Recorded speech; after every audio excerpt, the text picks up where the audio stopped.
Welcome to Local Point, your life, your stories, with your host, Chris Piner.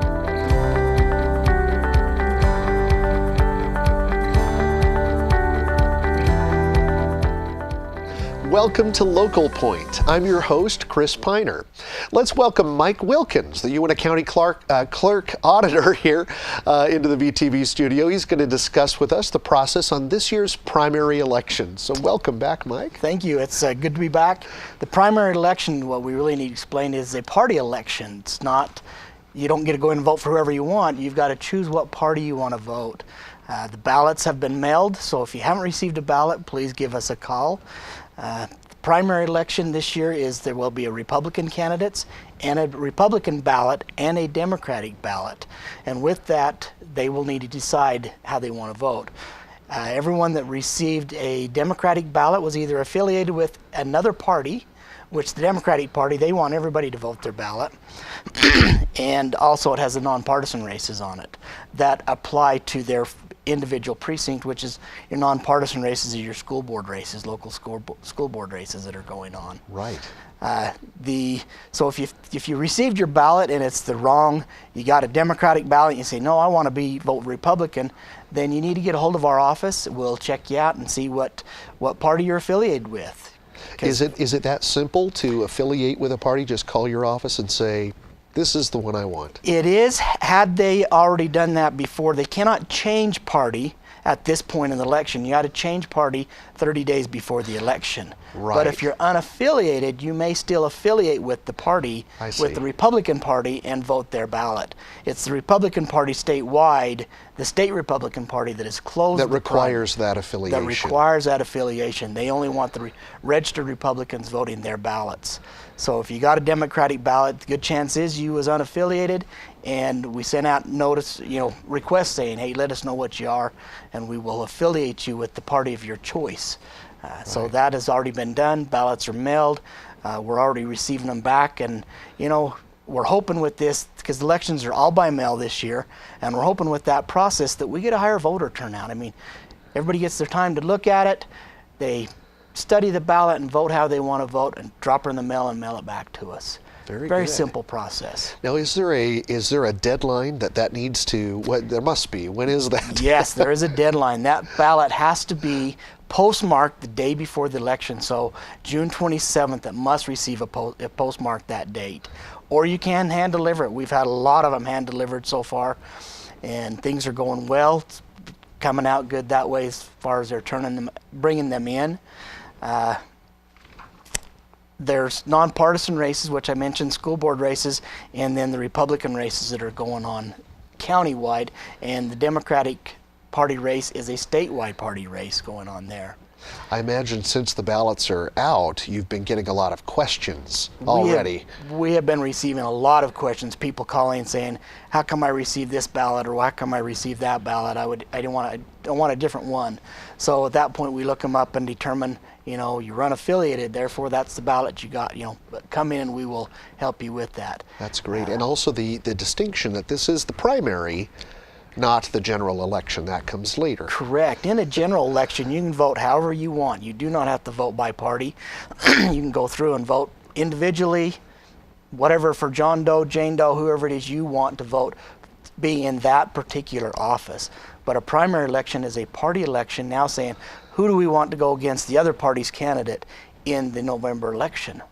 Now, how does that work for the nonpartisan ones? Why would you need that there where there's no nonpartisan is a school board race, so those are races where we have more than 2 candidates filed for that office.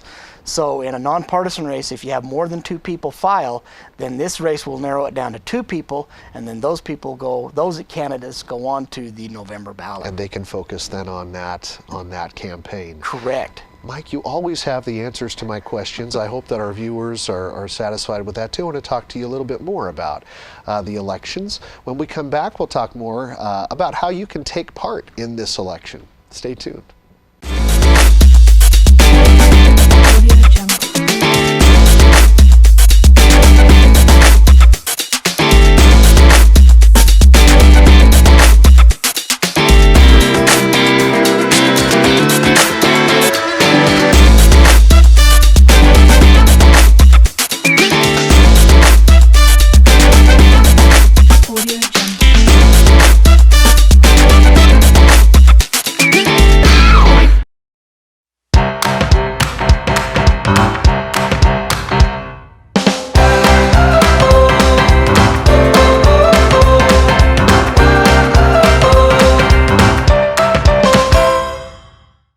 Welcome back to Local Point.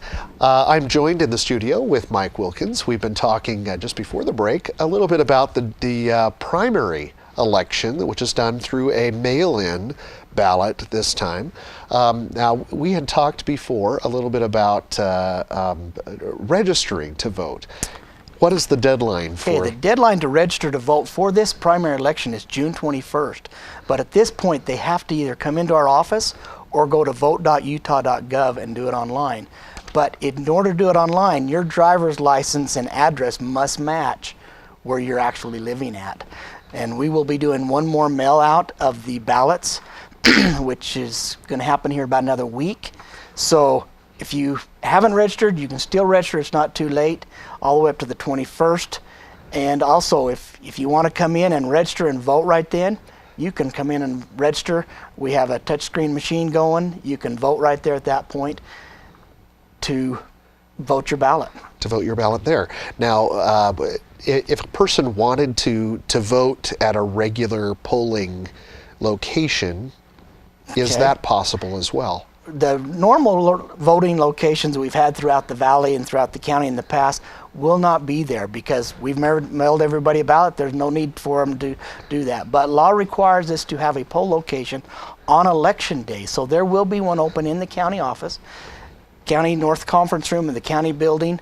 If you don't want to vote the ballot by mail, because there is people that like to come out and vote, we encourage you still to come out and vote. So on election day, you can come in the courthouse, and I would encourage you to please bring your ballot because you've already been mailed a ballot. It makes it questionable. Did you already mail one? Then we're trying to guess. Right. So it would be a different... Bring the ballot, surrender it there, and then vote. Surrender it and vote on the touchscreen machine if you so desire to do that. Or better yet, just fill out the ballot and mail it back in by the deadline, which was again... Which was June 27th, or hand deliver it on the election day, June 28th, before 8 o'clock that night. All right. All right. This is good information. And again, we're speaking of the primary election, not the general. That comes later, and that's why the ballot looks different than it normally would. That is correct. It is just a primary party election this time. But, you know, with everyone receiving their ballots right to their home, we're really hoping that people will take the time, vote that ballot, and put it in the mail and send it back to us. I would really be tickled if we got a 60-70% turnout. Past primaries, if we get a 20-25%, I feel good.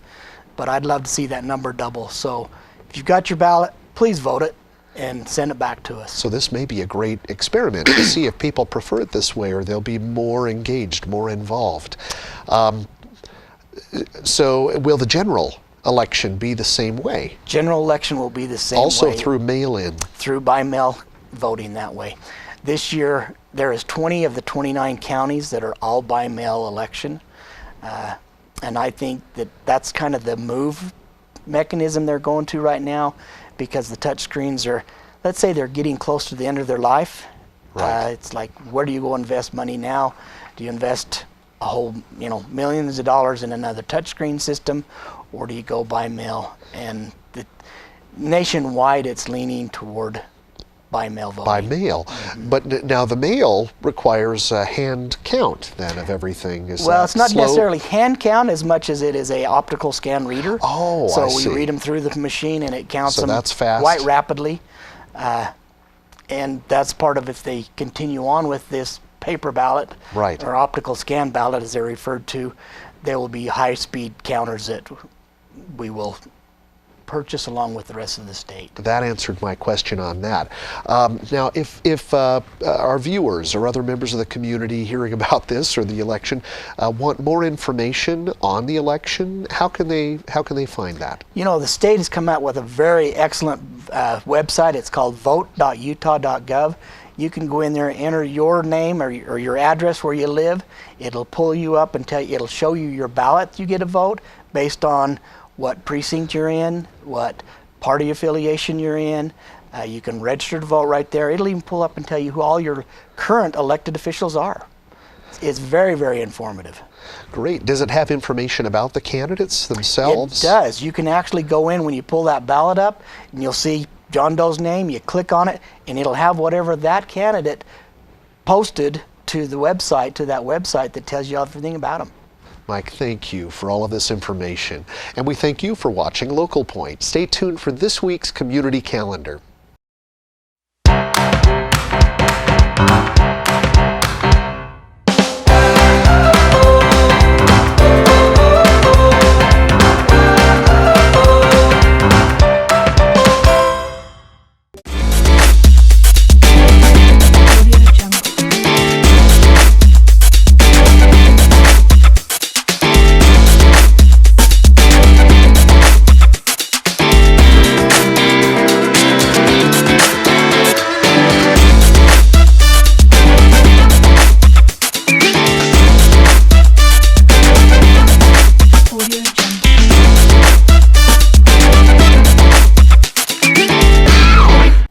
Welcome to this week's Community Calendar, presented by your local Vernal Area Chamber of Commerce. Building commerce one member at a time. Go to vernalchamber.com to learn more information about upcoming events. So, let's get started with this week's schedule. The Daughters of Utah Pioneers Museum is now open through Labor Day. Be sure to stop by for some fun this summer. On June 17th, go out and see a movie at the Uintah Community Center with their Movies in the Park. This week they feature Cinderella. On June 17th and 18th, get out your paddle crafts and boogie boards with Paddle Fest, happening at the Red Fleet State Park. This Sunday, be sure to get your father something special, as Father's Day is on Sunday. That's all we have for this week's community calendar. Thank you for watching. Go like VTV6 on Facebook, and we'll see you next week.